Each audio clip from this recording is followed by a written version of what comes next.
I'm not going to Trinidad, but still. Yeah. Going to Jamaica, same vibes. Same vibes. Yeah, same vibes. Going warm. Fine. Yeah. Vacation Tam is one of my favorite Tams. I miss you when you're gone, but the day before, you are just a rare sunshine. Welcome back, 4 wide here. They were partying, if you're a conservative, in the seat of Durham last night. By-election for Aaron O'Toole, the former conservative leader. He's leaving. So they had a by-election last night. And a lot of people, this was always going conservative, right, Tam? Always going. Well, I mean, they've held it since 2004, so you can't always say always going, but it's definitely been a stronghold there. So the margins were interesting here. People were looking at how big the victory would be. Aaron O'Toole, last election out, a little over 45% of the vote in that region.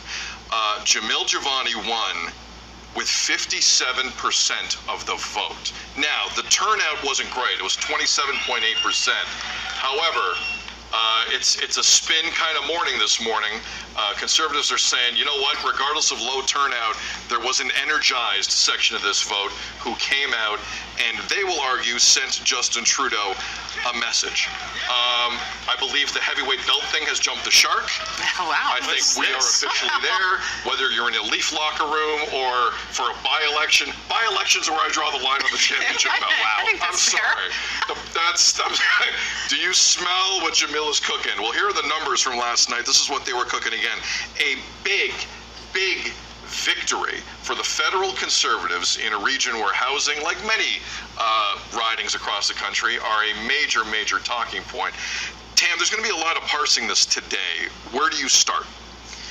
Well, I mean, like you mentioned the margin, and so it's about, what, a 10% difference versus what Aaron O'Toole did during the last election. So, whether or not that is showing that there are people who are energized to get out, if there is a sector of the population who wants to get out there to vote because they feel frustrated and because, right now we have a lot of people dealing with housing crisis and affordability crisis, and Durham, that riding is not immune to that at all. Looks like you'll once again see those people. I don't know if that will be the case when it comes down to the actual election. We'll have to wait and see, but at this point, it looks like a big win. A lot of Liberals were out there as well, canvassing on the ground, going door to door for Robert Rock, who was the Liberal candidate, and unfortunately, they lost by, 11,000 votes. Oh, the party got rocked last night for sure. Like whenever a by-election happens, Tim, you know this better than anyone. The morning after spin is interesting. The losing side's usually by-election, low turnout, not a big deal. Winning side is like, no, this isn't a poll. This is an actual thing that happened. This is an actual election. This isn't Angus Reid. This isn't Leger. This is people getting up off their couch and going. How do you read last night?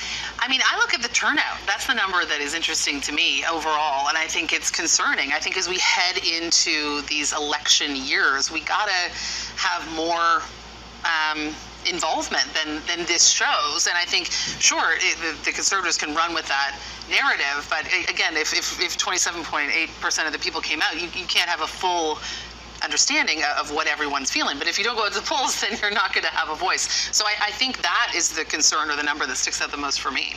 Debo? Yeah, I'm with you on that. Listen, if I got 57% on the test, I'd be running around with the heavyweight belt as well. I think that's amazing. But look, celebrate, as you should. You won, and you won with a big majority in that. But again, less than 3 out of 10 people were coming out in that riding. So that should be concerning overall. Now, again, as Tam mentioned, that riding's always been, for the last 20 years, has always leaned that way. And of course, things can change. So that wasn't surprising to me. And even the difference by the 57%, again, also wasn't that surprising. I think there was a name recognition involved with that. But he's out there, he's passionate, and people are, always looking for, especially in your neighborhood and what concerns you the most, that you're looking for that person right there. When it comes to the overall election now, will that translate over for the Conservatives? I mean, time will tell, but you never know. But if people are dissatisfied, you got to get out to the polls. Like that's something that just has to happen. Like when people are coming through a time where there's a lot of complaint and mistrust and all the things that potentially are okay to be feeling right now, but you got to show up. Yeah. I mean, we as a people have to show up. But we have these elections for a reason. Yeah, don't and type it on your keyboard. Voice heard. That's Yeah. it. Go to the ballot box. I'll just I can't get over how in this riding that was held, Aaron O'Toole was the leader of the Conservative Federal Party, and Jamil Jivani upped the margins. I'm sorry. The Liberals have a major league problem. And I don't care how they spin this today, because let's say that goes up to 37% turnout, Mayor. I don't know if those margins change. The win is the win. You can tell me the margins go up by 20%. That is a deficit that you're going to have a hard time swinging around, regardless of who shows up.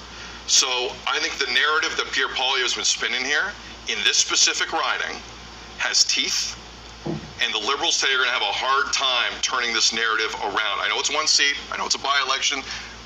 It's not the real election. That's a troubling sign. That's the canary in the coal mine. And the Liberals have a big issue here.